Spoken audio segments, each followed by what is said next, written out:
Thank you very much. Our nation is engaged in a historic battle against the invisible enemy.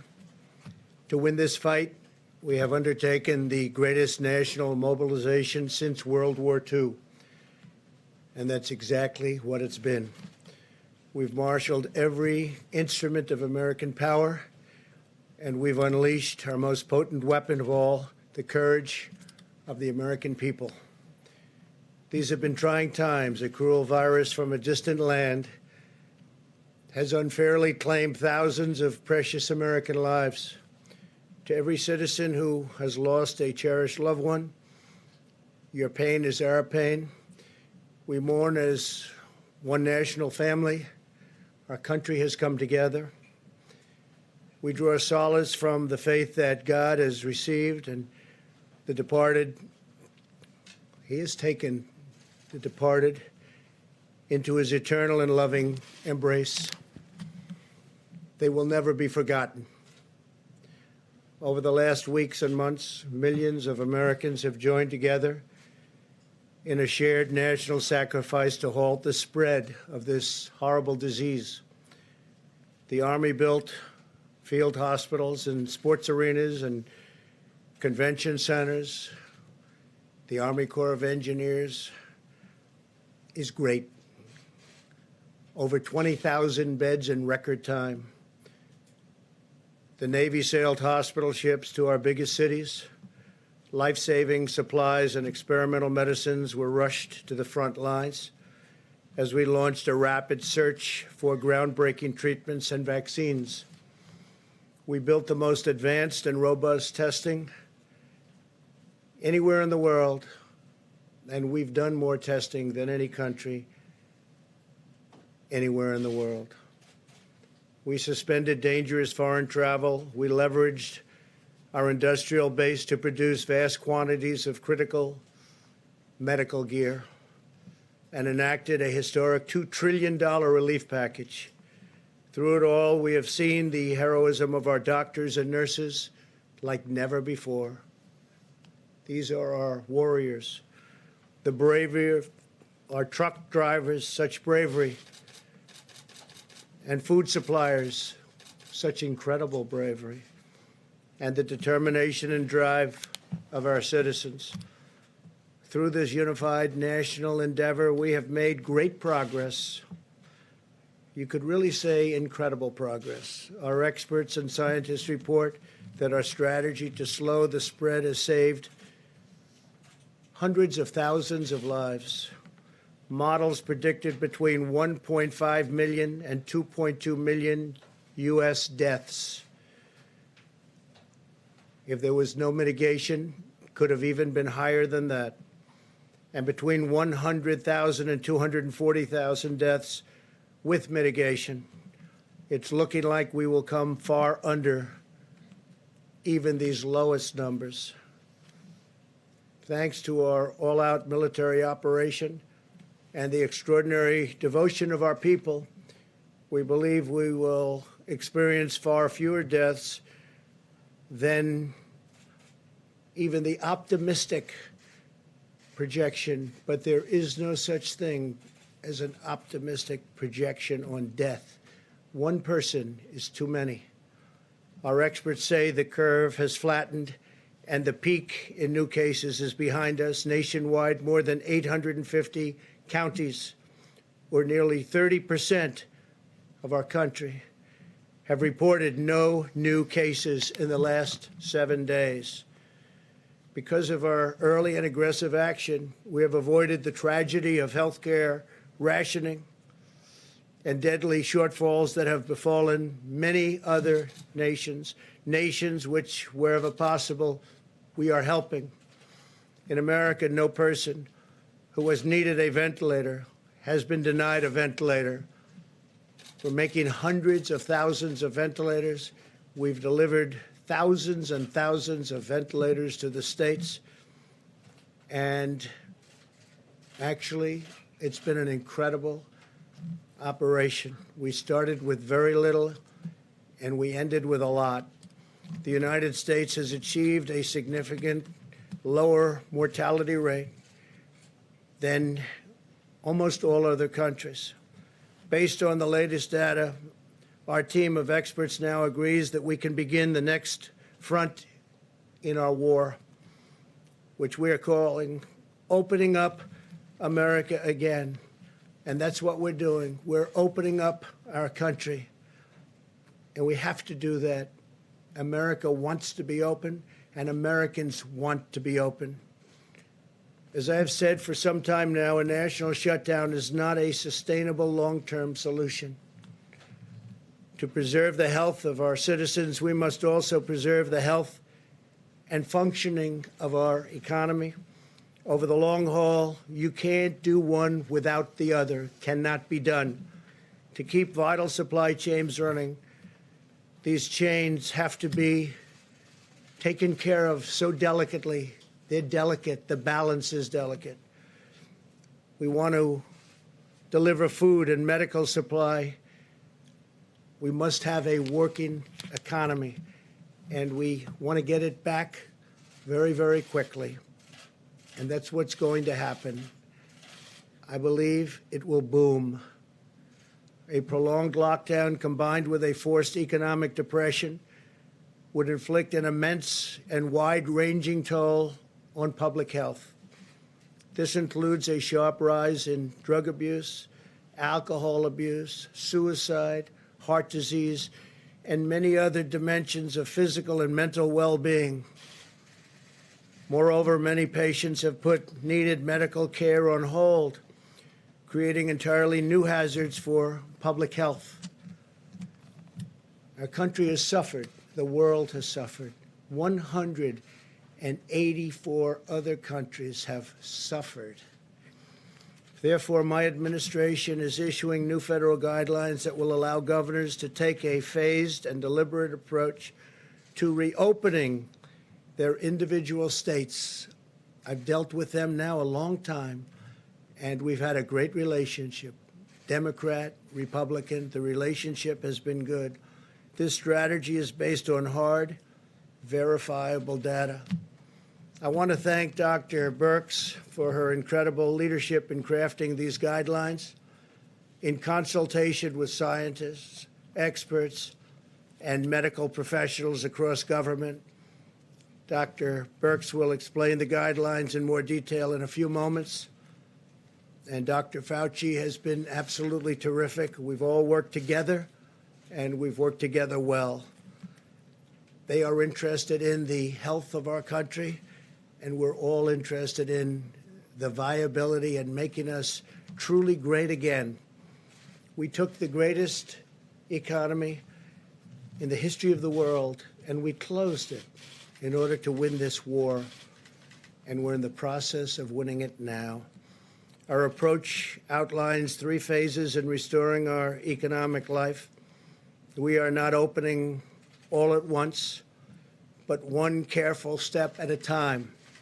And some states will be able to open up sooner than others. Some states are not in the kind of trouble that others are in.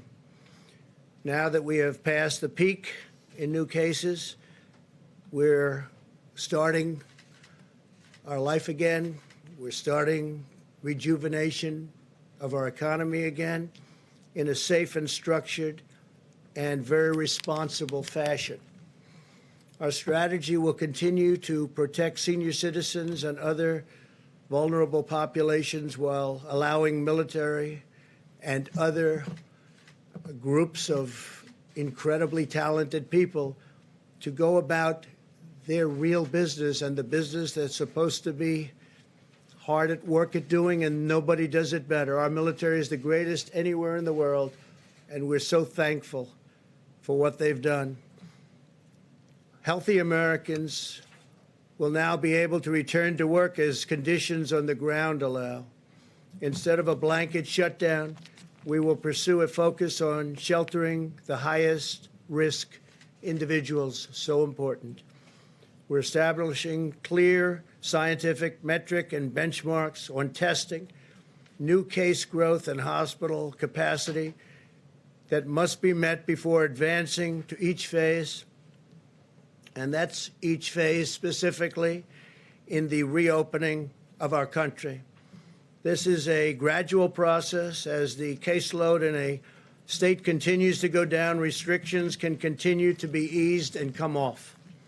Throughout the process, citizens will continue to be called upon to use all of their weapons in this war: vigorous hygiene, teleworking when possible, staying at home if you feel sick, maintaining social distance, sanitizing commonly used surfaces, and being highly conscious of their surroundings. Those are our weapons, and they're very powerful weapons indeed. Governors will be empowered to tailor an approach that meets the diverse circumstances of their own states. Every state is very different. They're all beautiful. We love them all, but they're very, very different.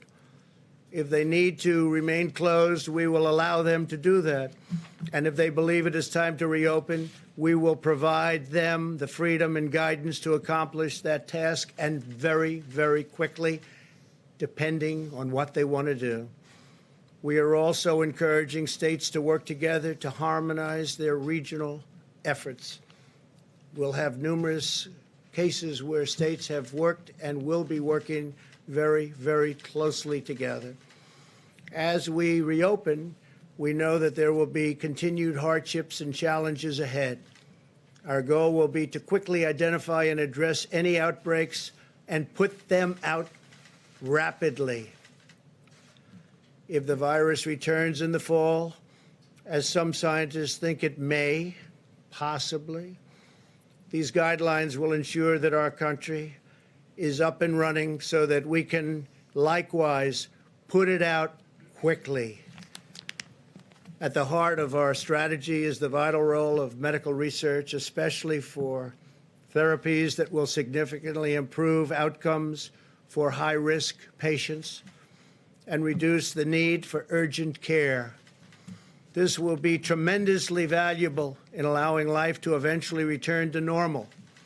At least 35 clinical trials are already underway, including antiviral therapies, immune therapies, and blood therapies in the form of convalescent plasma. You've all heard about some of these events and some of these therapies. They've come a long way. What's been done in the last 4 weeks is incredible. We will also continue to expand our testing capacity. We have now completed more than 3.5 million tests, by far the most anywhere in the world. Areas of our country that have been hotspots have done much more testing on a per capita basis than South Korea. We've done more than South Korea, and South Korea has done a good job, but we've done more.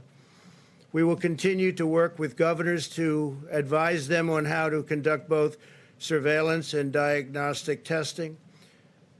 We have now distributed over 600,000 Abbott ID Now point-of-care diagnostic tests. These are tests that are done on site, and within 5 minutes, you know the answer, positive or negative. In recent days, we have seen a dramatic increase in the number of tests performed by hospitals and academic institutions, with more than 120,000 tests recently reported in a single day, far more than any country in the world has ever been able to do. And our numbers are actually going up. As these new and better testing solutions come online, we're seeing this additional capacity reflected in the numbers.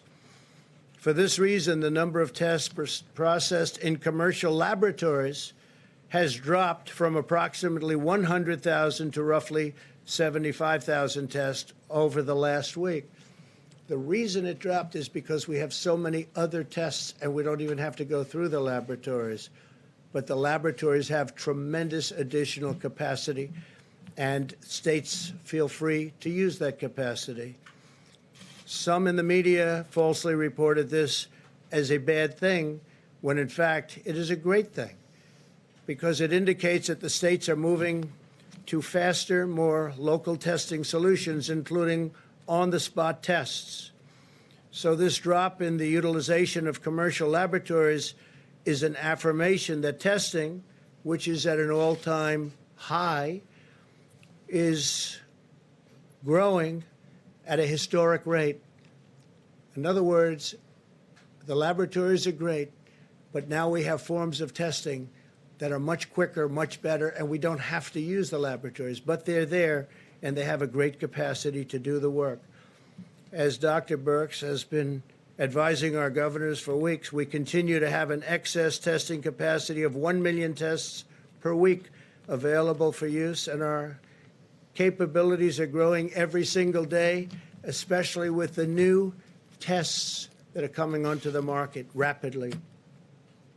As we begin a science-based reopening, we must be extra vigilant in blocking the foreign entry of the virus from abroad. Border control, travel restrictions, and other limitations on entry are more important than ever to keep the virus in check and allow Americans to get back to work. The sacrifices our citizens have made in this time of crisis will be remembered, studied, honored, and praised for generations to come. We're really all working together. Democrat, Republican, conservative, liberal, we're all working together. This is not about parties. This is about our country. Now the American people are ready to rise to the occasion once again. They are ready to show the world once more that Americans can defeat any challenger. Together we will rebuild this land that we love. We will reclaim the magnificent destiny that we share, and we will carry our nation forward to new heights of greatness and glory. I would now like to ask Vice President Mike Pence and Dr. Birx to further explain the new guidelines. I want to thank Dr. Birx. I want to thank Dr. Fauci, and I want to thank really especially a man who has devoted 24 hours a day to his task force and done such an incredible job, our great Vice President, Mike Pence. Please, Mike.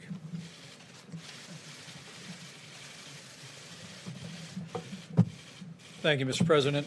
The members of the White House Coronavirus Task Force today joined the President to meet with a bipartisan group of members of the House and of the Senate to get their counsel on the development of what the President unveiled to America's governors this afternoon.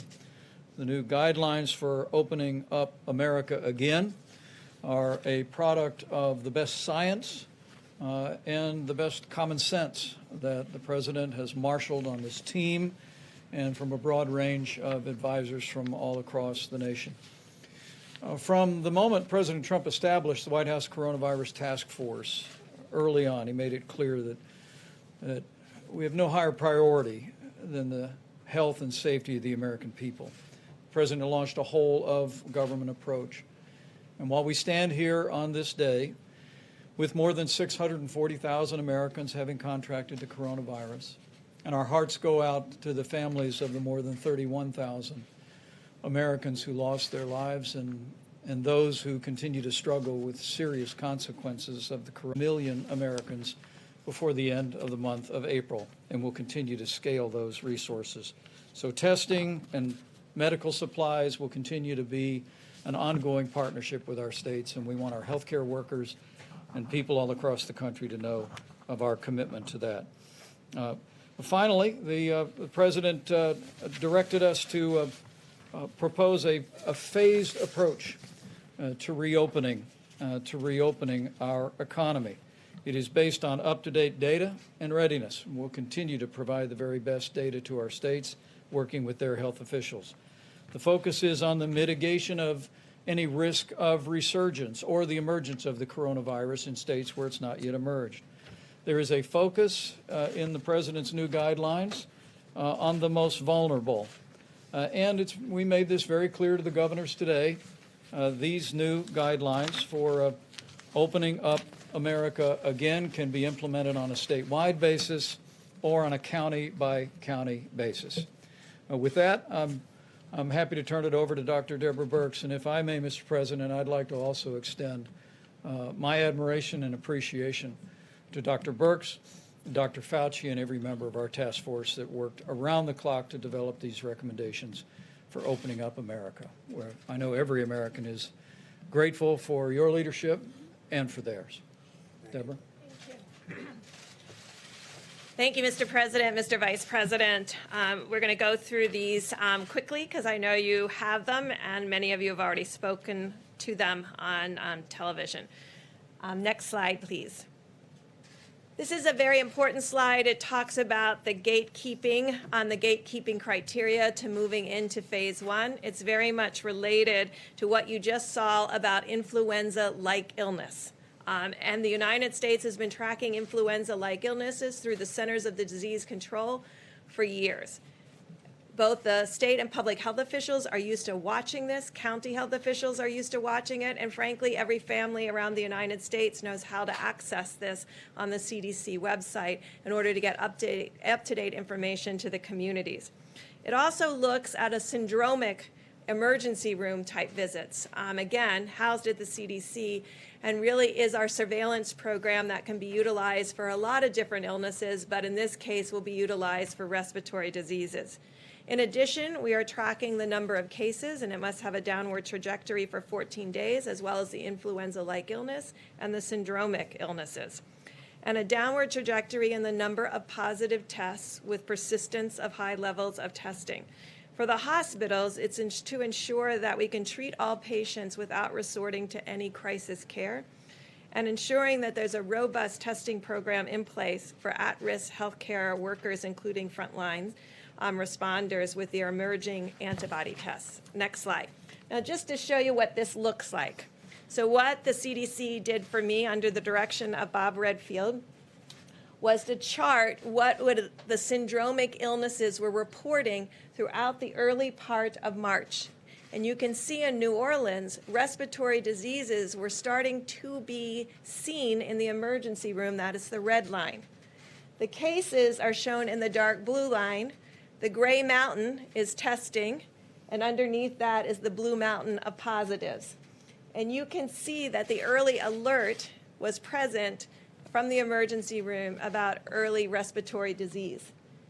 You can see it predated the cases.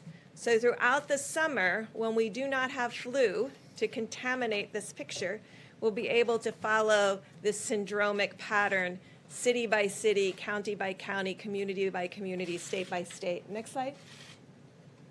In addition, the CDC has the influenza-like illness net distributed throughout the United States, very useful in the winter time. That first peak is influenza B in the red. That's this season. I showed you all the seasons here, so you could see the seasons as they are displayed. The first peak is influenza B, second peak influenza A, and then you can see the coronavirus. And you can see its decline, and it's declining towards baseline. This will allow us, again, city by city, community by community, state by state, to look for variations in an early response mode in those localities that I described. Next slide.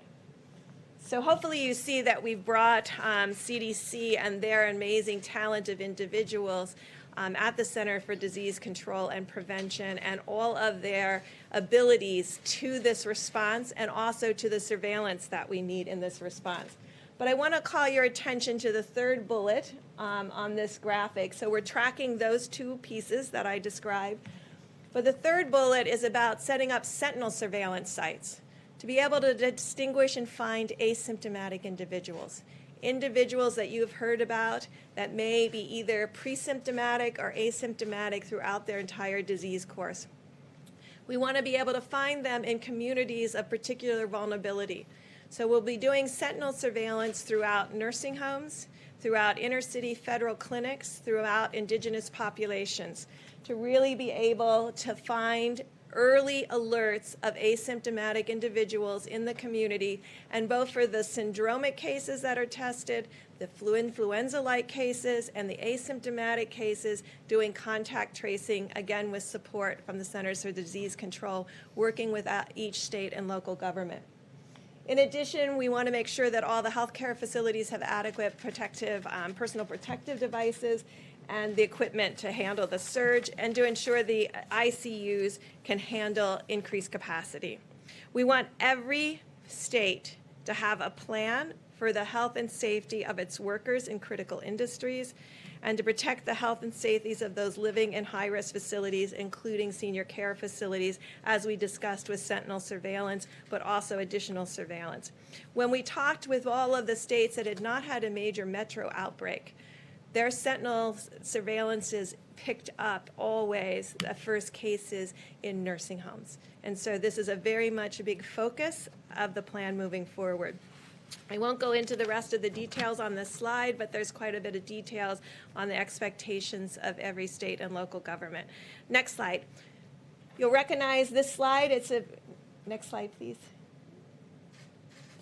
You'll recognize this slide. It's what we've been talking about in the 15 and 30 days to prevent the spread. It's continuing those critical hand washing or sanitizers, not avoiding touching your face at all times, disinfecting surfaces, using face covering while in public, following state and local guidelines, and critically, staying home if you are sick. I know a lot of people go to the workplace when they are feeling ill.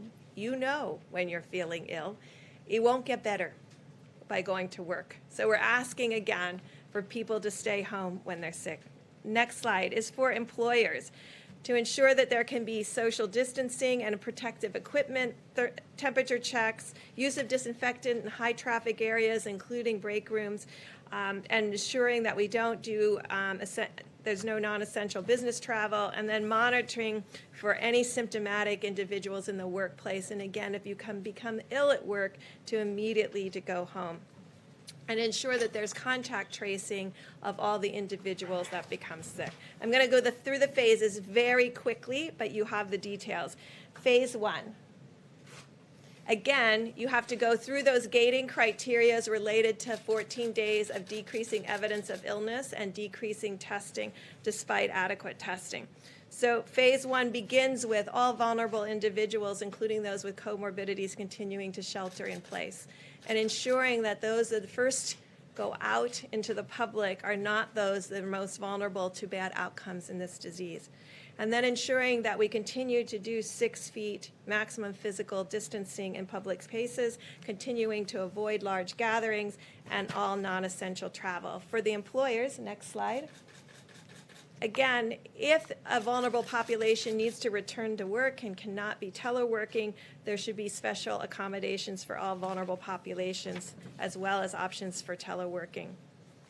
We believe every employee should encourage work return in phases, from 20% or 25% to 40% to 50%.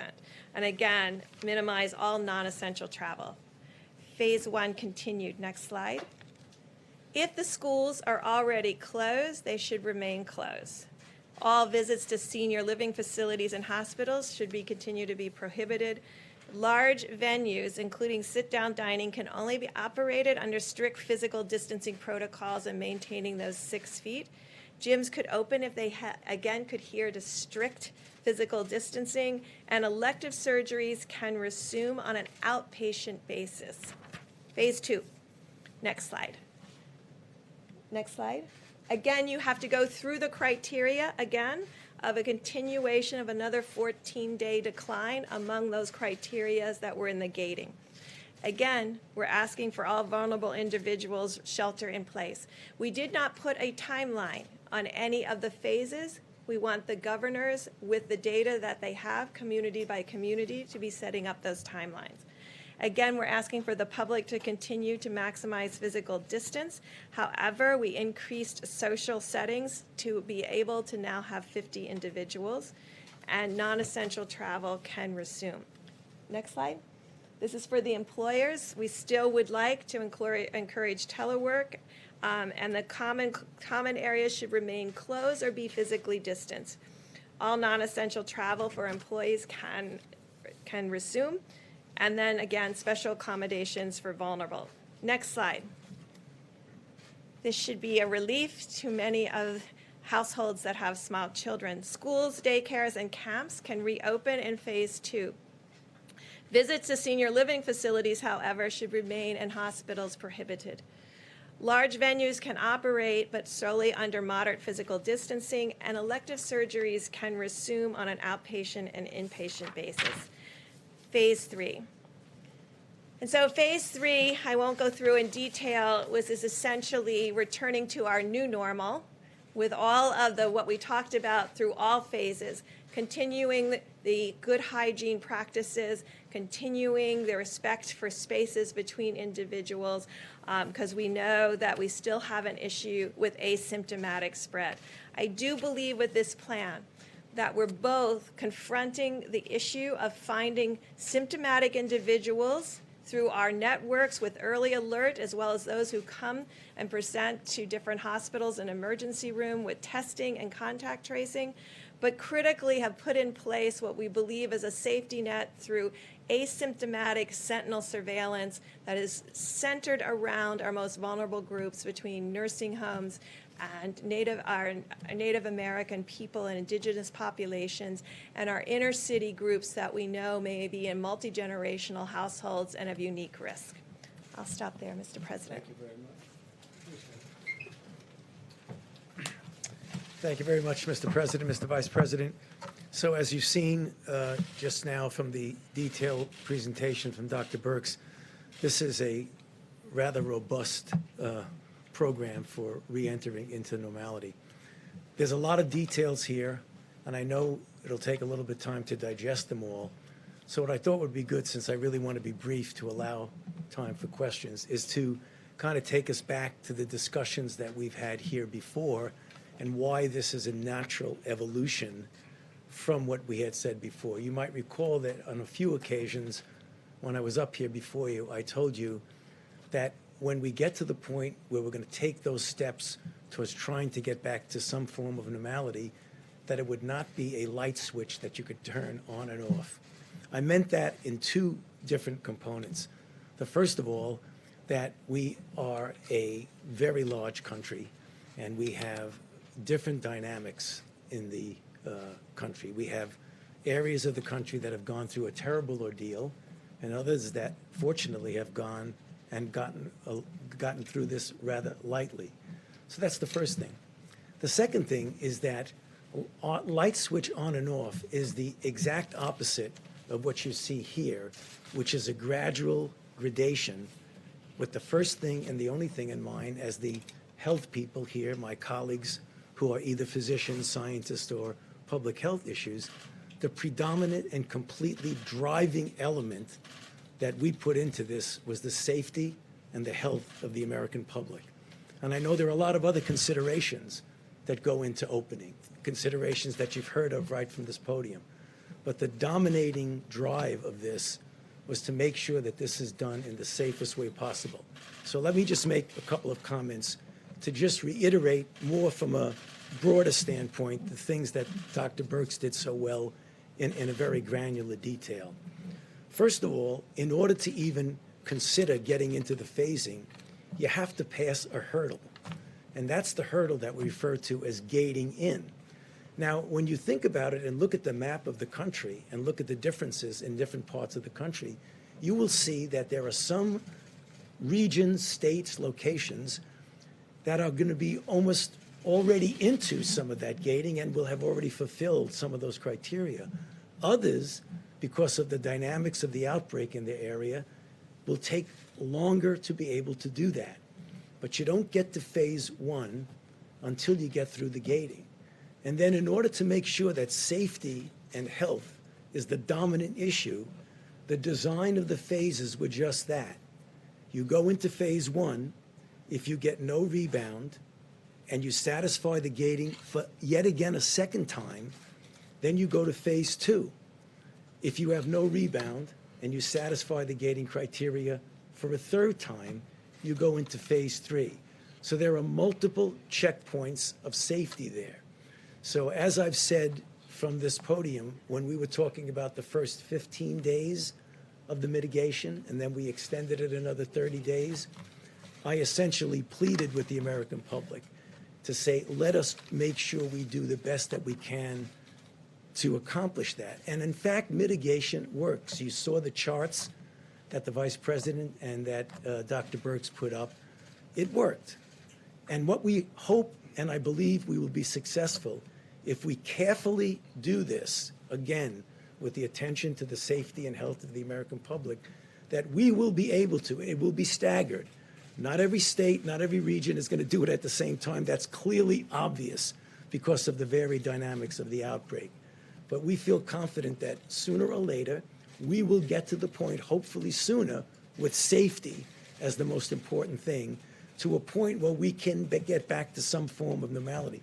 The one thing I liked about it that Dr. Burke said so well is that no matter what phase you're in, there are certain fundamental things that we've done that are not like it was in September and October. You want to call it the new normal, you can call it whatever you want. But even if you are in phase 1, 2, 3, it's not okay, game over. It's not. It's going to be a way that we protect ourselves because, as we know, and as I've said from this podium, it may very well be, as we go the cycle around, that there'll be this virus that wants to come back to us. I think we're going to be able to handle that. Thank you. Mr. President. Go ahead, Dr. Fauci. Dr. Fauci, so I assume that there's also a phase 4, which is after a vaccine is developed Right. and available to everybody. So, question on phase 3 being the new normal, are we during that phase going to be able to see things like packed arenas for sporting events, large crowds, concerts? The answer is, it is conceivable that we will be able to do that. I think there will always have to be attention to making sure that we don't do all that packing in together. I think we'll be able to have sports events in that phase where you actually have participants there. I'm not sure you're going to be able to do that uniformly and evenly temporally with everyone, but when people get to that phase, paying attention to the fact that if there is a rebound of any sort, that when you're in that phase, you can respond to that, or you put it back and go in the other way. So the flexibility is that there may be some setbacks. I mean, let's face it, this is uncharted water. There may be some setbacks that we may have to pull back a little and then go forward. But John, the direct answer to your question, I do see us getting more towards normal. Mr. President? Mr. President, if you take a look at the gating criteria as outlined in these guidelines, there are at least a handful of states, I just looked at the trend lines, Idaho, Wyoming, Hawaii, Montana, that look like they've already satisfied that gating criteria. Right. In your call with the governors this afternoon, did you hear back from any states who said, we're already there, we could start the process now? I did. I heard from a number of governors that said they're in very good shape. I also heard not only from the call, but I heard from some of the governors previous, and I think you'll have some very good things to report over the next few days about states opening up.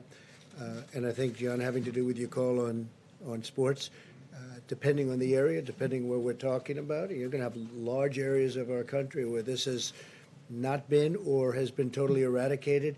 You'll be able to have those full arenas. Now, with everything being said, a lot of great work has been done on vaccines, but you have a testing process. Therapeutics, likewise, we have a lot of great things happening therapeutically. That will be a step further. But in terms of sports, they'll probably start off. As you know, I spoke to the commissioners yesterday, almost, I guess, of every sport. And many of them are going to be starting without the fans. So it'll be made for television, the good old days, made for television. And it'll go that way, and then fans will start coming in. Maybe they'll be separated by 2 seats. And then ultimately, we want to have packed arenas. When the virus is gone, we're going to have packed arenas, and we're going to be back to enjoying sports the way they're supposed to be. And the same thing can be said for restaurants. So at a certain point in time, when the virus is gone, we're going to be back to normal. Mr. President, Please, go ahead. Mr. President and the doctors, can you clarify then, is the 30-day period to stop the spread, are those mitigation efforts still in place, or have they been replaced by this new guidance? Well, they're going to be in place to a large extent, and it also depends on the governors what they want to do. You have very different states. If you look at Montana, Wyoming, North Dakota, that's a lot different than New York. It's a lot different than New Jersey. So it's going to be very dependent on the governor. We're recommending, as you see in the charts, we're recommending certain things. They'll be in place dependent on what the governor wants to do.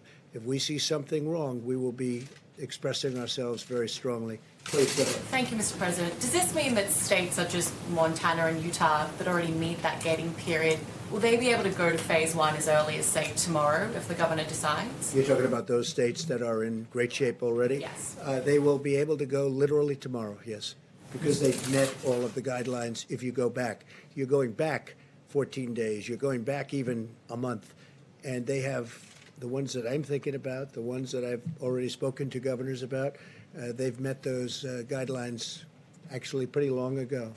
Mr. President. Mr. President, what's your message to the protesters we saw a lot in Michigan, but in other states that are saying that they are refusing to comply with the stay-at-home orders issued by governors and local officials? I mean, isn't it important for everybody to go along with this as we go through these phases? Well, they've been going through it a long time, John, and it's been a tough process for people. You know, I told you there's death and there's problems in staying at home too. It's not just, isn't it wonderful to stay at home? They're suffering. This country wasn't built on that principle. It was built on an exact opposite principle, actually. And I watched in one particular state where they want to get back. They want to get back. They were very strict sanctions that were put on people. That was probably the most strict of all. But I just think the American people have been incredible. When you look at, John, when you look at what they've done, when you look at what they've been through, when you look at all of the death and all of the problems and all of the sickness, when you look at what's happened, I just think the American people have been incredible. Urge those protesters to listen to local authorities? I think they're listening. I think they listen to me. They seem to be protesters that like me and respect this opinion, and my opinion is the same as just about all of the governors. They all want to open. Nobody wants to stay shut, but they want to open safely. So do I. But we have large sections of the country right now that can start thinking about opening. There'll be some mitigation, and they'll keep it going for a period of time, including masks, by the way, in areas that you wouldn't even think. I asked a question today. I said, why would they wear masks in Wyoming or Montana or North Dakota? And that's if somebody should come in from an area that isn't so successful in terms of what they've done. So that will be a governor's choice, and we'll have no problem with it. Mr. President, you spoke this afternoon with your new congressional advisory groups, 32 bipartisan members of the House, 65 bipartisan members of the Senate. One of the big topics was the fact that the Small Business Association loan pot of $350 billion has hit the cap. It's exhausted. There's nothing moving on the $250 billion to replenish it. What did you tell those bipartisan groups today about getting the move on to get some more money into the hands of small businesses? So just for the viewers watching this or hearing you ask that question, exhausted is a good thing, not a bad thing. It went quickly. It is so popular. The banks have been incredible, including 4,000 community banks. 4,000. Most people didn't know you had that many banks. 4,000. Still need a lot, though. What they want is people want to keep this going. And we're doing it to keep the small businesses open and to keep the workers paid. And we have a $250 billion request. The Democrats like it. The Republicans love it. And to be honest, I think something's going to be happening. I hope so, because this is a very popular program. It was really executed flawlessly. The first day they changed an application a little bit. But when you look at what Bank of America did and what Wells Fargo did and Citi and a lot of the banks, but when you look at what all of the community banks did, it's been really incredible. Well, we're negotiating with Democrats, and they should frankly approve it quickly. This is a great thing for our country. It's a great thing for small business and for the workers, and we're having a hard time getting them to approve it. I think it's going to happen. It should happen really unanimously, but they're trying to get things, and we're not too happy with what they're trying to get. Please go ahead. First, could you just say which states specifically you guys think have hit the gating requirements at this I'd point? rather not say that, but you'll be seeing it very soon. I mean, I'd rather have the governors be able to announce, and they're very proud of it. They've worked hard. Some are in an area that's less susceptible, and some really was done, I think we can say, through talent. They really worked very hard. And, we have some states that got too much credit for what they've done. Frankly, I could name you a couple of those too, and I could name you a couple of them. And we have others that haven't been given credit that have done a phenomenal job. And then, part of the guidance seems to sort of shift to states and companies the burden not just of additional testing and surveillance, but also this sort of new normal in which, you know, there's smaller crowds in restaurants and bars and Well, arenas. that's not going to be normal. There's not going to be a new normal where somebody has been having for 25 years 158 seats in a restaurant, and now he's got 30 or he's got 60, because that wouldn't work. That's not normal. No, normal will be if he has the 158 or 68 seats, and that's going to happen, and it's going to happen relatively quickly, we hope. But that's our normal. Our normal is if you have 100,000 people in an Alabama football game, or 110,000 to be exact, we want 110,000 people there. We want every seat occupied. Normal is not going to be where you have a game with 50,000 people. But to that point, I mean, best case scenario that happens in these states that are doing really well in a month. Obviously, for I think a lot of other states, it's going to be longer than that. So my question is, what is the federal government going to do to sort of help, especially companies, but states and local governments in those positions, pay for what is now going to be an even longer extended? We're going to be watching over. We're going to see that everything is working out smoothly. We're in very strong communication with the governors. We're going to be helping with testing. They're going to be doing the testing. It's got to be a localized thing, and it really has been since I've been involved, because I came in and federal government's supposed to do testing of parking lots in the middle of a certain state that's 2,000 miles away. It's ridiculous. But the testing has been so incredible. Two things, testing and ventilators. Ventilators are really tough. They're very complex. They're very expensive. They're, very sophisticated machines.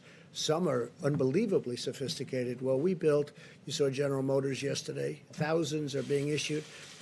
We have 11 companies building them. We have not had one complaint in the last week and a half, which is surge time. Don't forget, when they were calling because in 2 weeks and 4 weeks and 5 weeks they're going to need ventilators, not because they need them right now. And we were right on our counts, and nobody that wanted a ventilator didn't get a ventilator. Plus, we have additional, if there is a surge. We hope there's not going to be a surge at all. But we're going to be able to build up the stockpiles of states who didn't have them, who should have had them. And we're also going to have a big stockpile in the federal government. And we'll be able to help foreign countries that need help. Because you have countries will never be able to build a ventilator. It's tough stuff. We're uniquely talented in the sense that we can do things that nobody else can do. We'll get right back to you, John. Peter in the back. Peter. Thanks. So you said you didn't want to name the states that might be ready to go. Can you give us some, or maybe the experts, Dr. Birx and Dr. Fauci, give us some sense of how many yesterday? You said 29 states were in good shape. Do you think as many as 29? Yeah, Peter, I think 29 states are in that ball game, not for opening, but I think they'll be able to open relatively soon. I think the remainder are just getting better. Look, New York, New Jersey are having very tough times, and they'll be there. They'll be there at some point, but they're not going to be one of the earlier states. They're going to be later, obviously.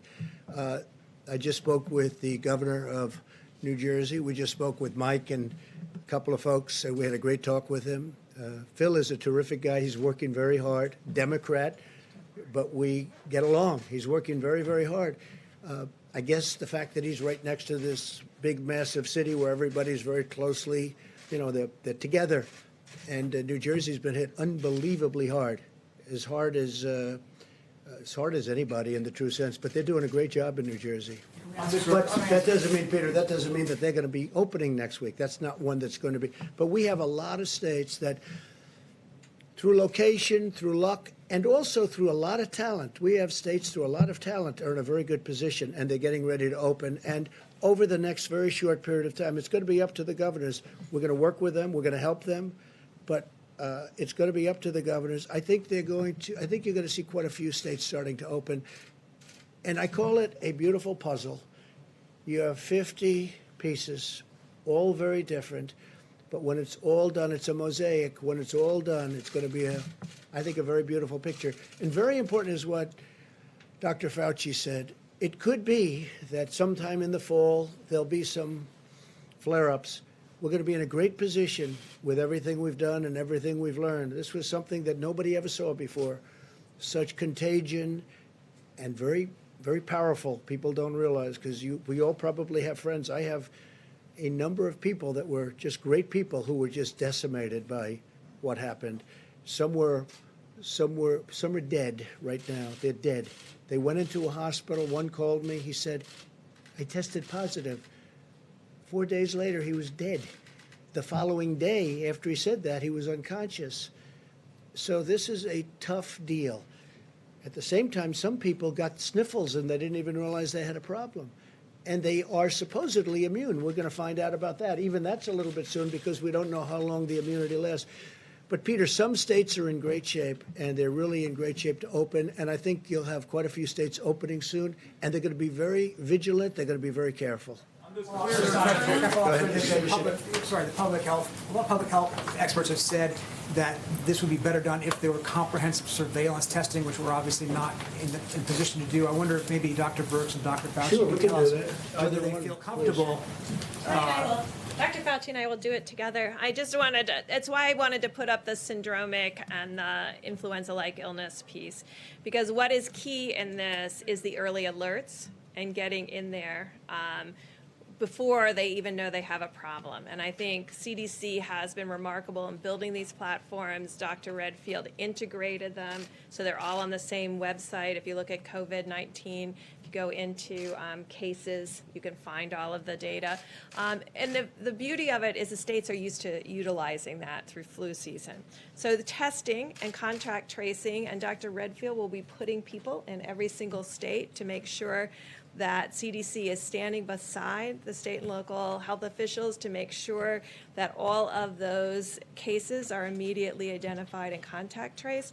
I think what's new and what's really critical is this constant sentinel surveillance for asymptomatic individuals in communities that we know are particularly vulnerable. And that hasn't been done in flu before. And I think that's going to be the added dividend that's really focused on who is most vulnerable and how do we get the fastest alert by generally screening people without symptoms. So people who are just coming to the clinic will be screened for COVID-19. And we do have enough testing capacity to do both that surveillance piece as well as the diagnostic piece and contact tracing. Just a follow-up. You want to say something? No, actually, people have gotten confused about that because in the beginning when we were focusing really on just mitigation and really trying to keep peaks down and trying to worry about ventilators and PPEs and things like that, when you get a little bit more grace period, you can start figuring out what is the penetrance of this virus in society. What are we missing in people who might be infected? What is the percentage of those people that are out there? That's going to inform us greatly for a number of things, including the level, once we prove that antibody test that you have is really protective, and we still don't know that yet. We're going to find that out. We may get a good feel of what the level of protection might be in society, but we don't know that yet. So it's going to give us information as to what the vulnerable areas are and how we need to respond. Remember, there's two types of things: antibody tests and tests for the diagnosis of who has the disease. One you need for contact tracing, the other you want to need for finding out what's in society. We're going to have both of those much, much better as we go in the next weeks and months. And by the time we get into the fall, I think we're going to be in pretty good shape. Mr. Peter, President, on I the just small have to business say loans. that as we see a hotspot possibly developing, maybe not, but if we see a hotspot developing, we've learned a lot. We'll be able to suppress it, whack it.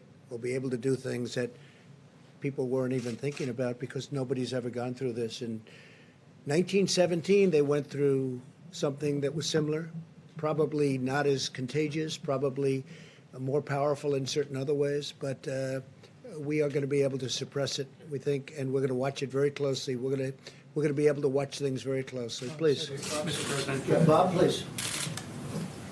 Thank you, Mr. President. I think what's really important is during this bringing people back to work and our economy back to work, and what's going to go back is that we're going to be very aggressively focused on early case recognition, isolation, and contact tracing.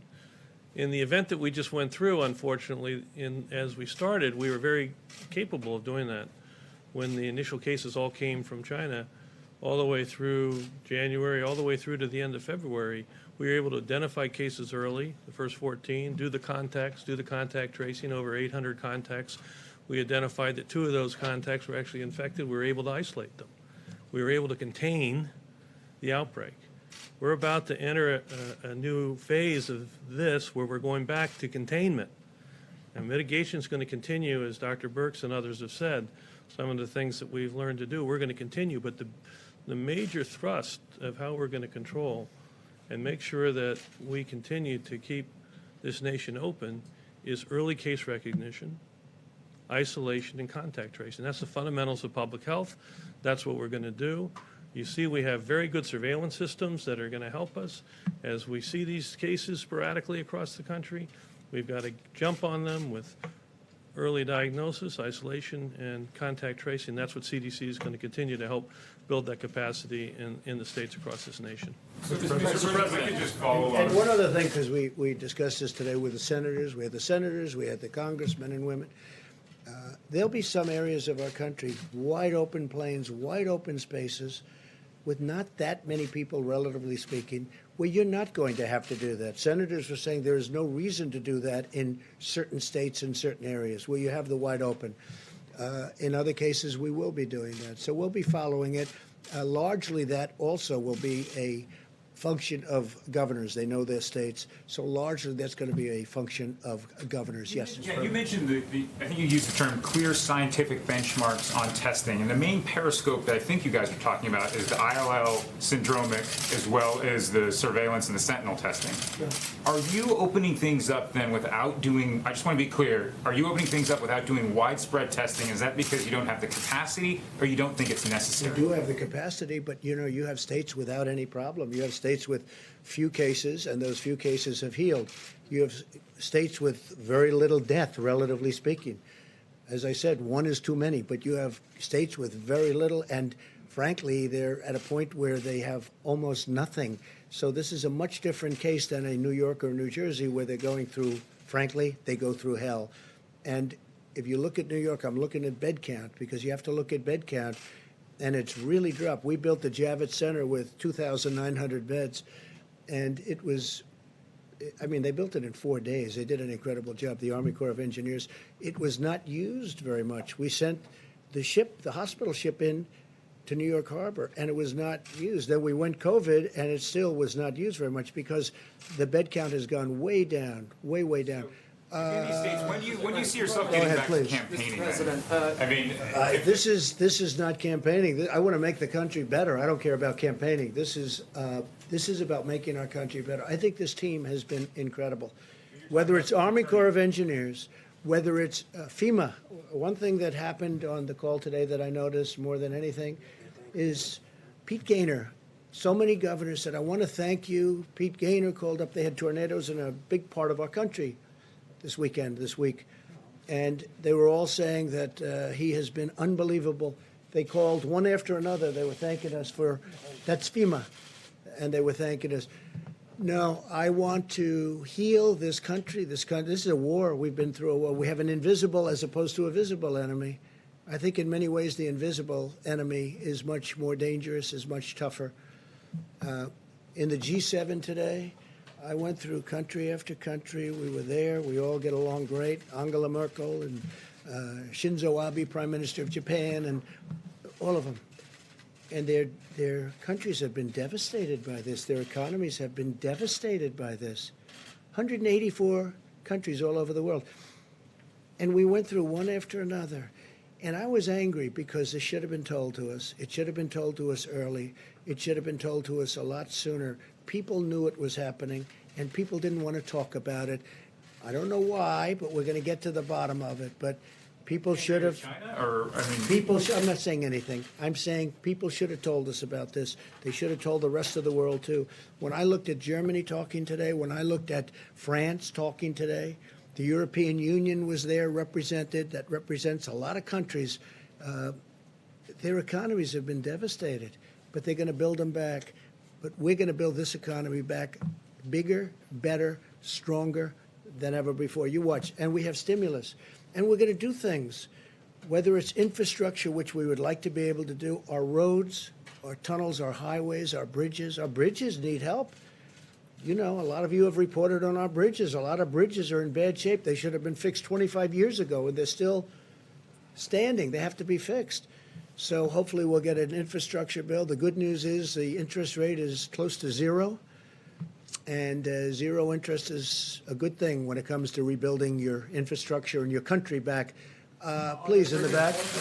Mr. President, walk us through the calendar, if you would. When it comes to Memorial Day or even Pentecost in May, you've got July 4th, Labor Day weekend. What would you anticipate at each of those milestones? Well, I don't like to anticipate because you have a couple of states that are in difficulty, that have made a lot of progress, by the way, and they're either here or they're heading down. But so I'm not going to go in terms of dates, but I think we're going very quickly now. I really believe. I think we're going to have a lot of states open relatively soon. We're beating the date. I said a date of May 1st, and, you know, here we are. And I think you're going to have some nice surprises over the next few days, and that'll be before. And that's big stuff. Some of those states are big. They're big stuff, big, very important states. And it's going to be added on. And as we look, I don't want anyone coming back that isn't in position to come back. The last thing we want is for, let's say, a New York to come back too soon, or a New Jersey to come back too soon. We want them to come back when they're ready. But they're really heading in a good direction. And I think it'll be much faster than people think. I think it'll be quicker, but it's got to be safe. Yeah, please, in the back. Thank you. Has the government modeled the possibility what might happen, how many deaths might occur if there is a widespread resurgence? If this just doesn't work, I mean, how many deaths are we talking about? So if we didn't do what we did, we were talking about up to 2.2 million deaths. So that's 5 times almost what we lost in the Civil War. Okay, But from here on if everything happens properly, and if we continue to go the way we're going now, we will be significantly less than the lowest number with mitigation. So we'll be significantly less. And it's still a lot of people. One is too many, as I've said, one is too many. But we'll be under the number of 100,000, which was the minimum number projected by the model. And I give everybody up here, I give all of the people that we've been working. I mean, this was a military operation with a lot of private help. If you look at Roche, they were incredible. Look at Johnson & Johnson now, what they're doing. They are very far advanced on a vaccine. I think therapeutically we have some of these genius companies. They're truly genius companies. I'm seeing them. I'm meeting with the people that run the companies and scientists. And, I mean, what they're doing is incredible. It's incredible. It's a beautiful thing to see. So I think we're very far advanced, and I think we're going to be in great shape soon. Yeah, please. Mr. President, I know you don't want to mention specific states, but what about Washington and California? Do you have guidance for? Do you mean Washington State or Washington here? Washington State and California. Do you Well, have that's going to be guidance? up to them. They're going to have to make that determination. I mean, the governor of Washington was saying that he can't find cotton because, you know, a swab is a very easy thing to get, and swab is essentially, it's a little bit more sophisticated than a Q-tip, and you got to be able to go out and find. You know, the federal government shouldn't be forced to go and do everything.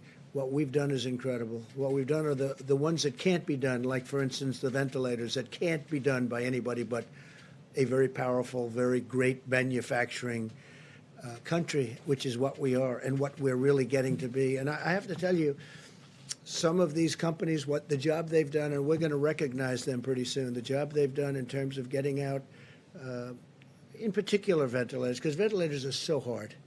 They're so, I say, and some people say, oh, it's not really as complicated. Well, it's like building a car. And you know what? The price is the same, too. It's a very expensive thing for a sophisticated ventilator. It's very, very tough stuff. Yeah, please. Mr. President, let me toss this question up to you and to the doctors as well. Truthfully, for those states that aren't ready to go to phase 1, to get through these phases, do we have an idea of how many millions, tens of millions of tests they're going to need for them to get through these phases? Any number out there? A test of any sort? Yeah, so I mean, you've heard me talk about tests for a while from the podium, and I think what has happened over the last several weeks is hospitals and clinics that could move to the more point-of-care test, move to those point-of-care tests. And what it's left is an amazing array of capacity that exists in the country for at least 1 million more tests per week.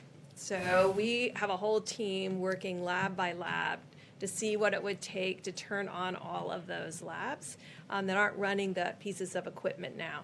So you see in the system, I just said to you, there's 1 million more tests per week, that we have tests sitting there and equipment sitting there, and now we have to really deal with each single lab to really figure out what they need. And I just want to thank Administrator Verma, Seema Verma, who went through with us, and thanks to the lab directors, they really explained to us highly technical difficulty to run some of these big pieces of equipment, because you have to aliquot the samples, you have to centrifuge, you have to put them on the machine. It takes a tech full time.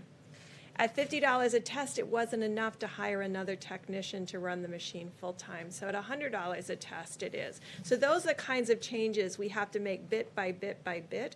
But that alone doubles our testing capacity per week.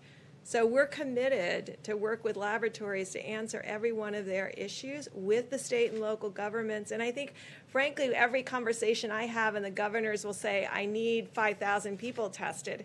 And I say, well, at the University of X, there are 6,700 tests waiting for you.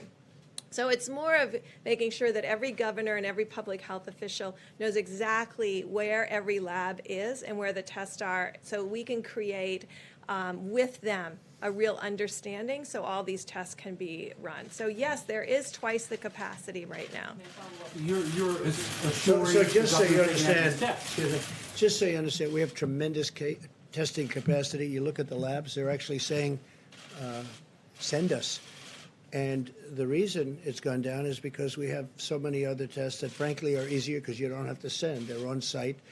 And now we have the new saliva test that just came out yesterday, which is probably the easiest of them all when you get right down to it. And I was seeing where Rutgers is involved, great school, great college, great university, and they're using that. So many people are going to want to use that, but they don't have to use the labs anymore. Labs are great, highly accurate, very, very great companies, but they're down. They have tremendous, as that goes down, you have additional capacity. We have tremendous testing capacity, and to think that a month and a half ago we had virtually nothing. I just want to conclude, we're opening up our great country again. It's going to be over a period of time. We're working with some really great people that have become friends of mine, and I'm including Democrat governors that have really done a good job, Republican governors, most of whom I've known that have done a really good job. They're all working together. We're all with few exceptions, the relationship has been outstanding. And I want to thank Dr. and Mike. I want to thank the director, fantastic job. We've all done, by the way, head of the FDA, he has broken hurdles that years ago, even recently, would have taken years. He got one thing done in one day that would have taken 2 years for somebody else. So I want to thank Dr. Hahn of the FDA. We have incredible people that we're working with, and we're going to bring our country back, and it's going to be bigger and better and stronger than ever before. We have learned a lot. We've learned a lot about ourselves. I want to thank everybody, and most importantly, I want to thank the American people. Thank you all very much. Thank you. Quick question on grocery stores.